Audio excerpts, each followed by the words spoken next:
ಗಾಯತ್ರಿ ಅವರ ತಂದೆ ತಾಯಿ ಕಡೆ ಒತ್ತಾಯಪೂರ್ವಕವಾಗಿ ಈ ರೀತಿ ಕಂಪ್ಲೇಂಟ್ ಕೊಡಿಸಿದ್ದಾರೆ ಅನ್ನೋ ಒಂದು ಅಲ್ಲ, ಆಕೆ ಹೇಳುವಂಥದ್ದು. ಈ ಗಾಯತ್ರಿ ಏನಿದ್ದಾರೆ ಇವ್ರು ಹೇಳುವಂಥದ್ದು, ನಮ್ಮ ತಂದೆ ತಾಯಿ ಅವ್ರಿಗೆ ನಾವು ಜೊತೆಗಿದ್ದಿದ್ದು, ಆಮೇಲೆ ನಾವು ಪ್ರೀತಿಯಲ್ಲಿದ್ದು, ನಂತರ ನಾವು ಮದುವೆ ಮಾಡ್ಕೊಂಡಿದ್ದು, ಮದುವೆ ಆದ ನಂತರನೂ ನಾವು ಮನೆಗೆ ಬಂದು ಹೋಗಿದ್ದೀವಿ. ಮತ್ತು ನನ್ನ ಗಂಡನ ಮನೇಲಿ ನಾನು ಇರೋದು ಎಲ್ಲ ಗೊತ್ತಿದೆ ಅವರಿಗೆ. ಈ ಕಳೆದ 4-5 ತಿಂಗಳಿಂದ ಅವ್ರಿಗೇನು ಸಮಸ್ಯೆ ಇರಲಿಲ್ಲ.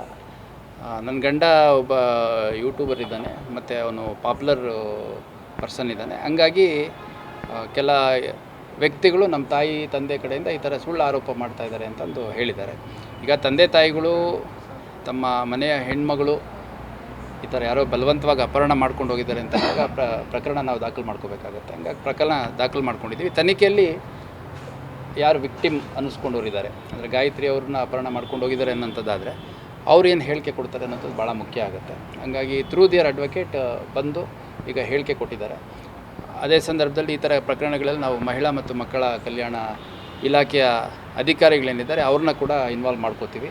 ಸೊ ವಿಜಯಲಕ್ಷ್ಮಿ ಪಾಟೀಲ್ ಅಂತ district officer, women and child welfare officer, development officer, ಅವರು ಕೂಡ ಬಂದು ಅವರು ಕೂಡ ಆ ಹುಡುಗಿ ಹತ್ರ ಡಿಸ್ಕಷನ್ ಮಾಡಿದ್ದಾರೆ. ಮತ್ತು ಅವರ ಉಪಸ್ಥಿತಿಯಲ್ಲೇ ಹೇಳಿಕೆಯನ್ನು ಪಡ್ಕೊಂಡಿದ್ದೀವಿ. ತಂದೆ ತಾಯಿ ಬರ್ತೀವಿ ಅಂತ ಹೇಳಿದ್ರಂತೆ, ಹಂಗಾಗಿ ಬರ್ಬೋದು ಅಂತ ನಮ್ಮ ಅಧಿಕಾರಿಗಳು ಇಷ್ಟ ತನಕ ವೆಯ್ಟ್ ಮಾಡ್ತಾಯಿದ್ರು. ಆದರೆ ಅವರು ತಂದೆ ತಾಯಿಗೇನು ಸದ್ಯಕ್ಕೆ ನಾಟ್ ರೀಚಬಲ್ ಇದ್ದಾರೆ ಅಂತಂದು ಮಾಹಿತಿ ಬಂದಿದೆ. ಈಗ ಅವರು ಪ್ರಕರಣ ದಾಖಲಾಗಿದೆ,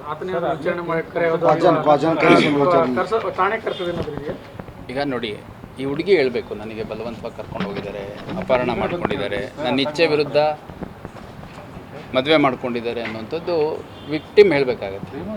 ವಿಕ್ಟಿಮ್ ಹೇಳಿದರೆ ಅದು ತನಿಖೆ ಆ ಪ್ರಕಾರ ಆರೋಪಿಗಳನ್ನು ಕರೆಸುವಂಥದ್ದು ಅದೆಲ್ಲ ಪ್ರಶ್ನೆ ಉದ್ಭವ ಆಗ್ತಾಯಿತ್ತು. ಹಂಗಾಗಿ ಈ ಲೇಡಿ ಏನು ಹೇಳಿದ್ದಾರೆ, ಅವರು ನೀಡಿರುವಂಥ ಹೇಳಿಕೆ ಹಿನ್ನೆಲೆಯಲ್ಲಿ ಈಗ ತನಿಖೆ ಮುಂದುವರಿಯುತ್ತೆ. ಮತ್ತು ತನಿಖೆ ಸಂಪೂರ್ಣ ಮಾಡುವಂಥ ಸಂದರ್ಭದಲ್ಲಿ ಯಾರನ್ನಾದ್ರೂ ಕರೆಸುವಂಥದ್ದು, ಹೇಳಿಕೆ ಪಡ್ಕೊಳ್ಳುವಂಥದ್ದು, ವಶಕ್ಕೆ ತೊಗೊಳ್ಳೋವಂಥದ್ದು, ಯಾವುದೇ ಅಗತ್ಯಗಳು ಕಂಡು ಬಂದಲ್ಲಿ ಖಂಡಿತ ಮಾಡಲಾಗುತ್ತೆ. ಬಟ್ ಸದ್ಯಕ್ಕೆ ಈ ಹುಡುಗಿ ತುಂಬ ಕ್ಲಿಯರಾಗಿ ಹೇಳ್ತಾಳೆ. ಹಂಗಾಗಿ ಆ ಪ್ರಕಾರ ನಾವು ತನಿಖೆ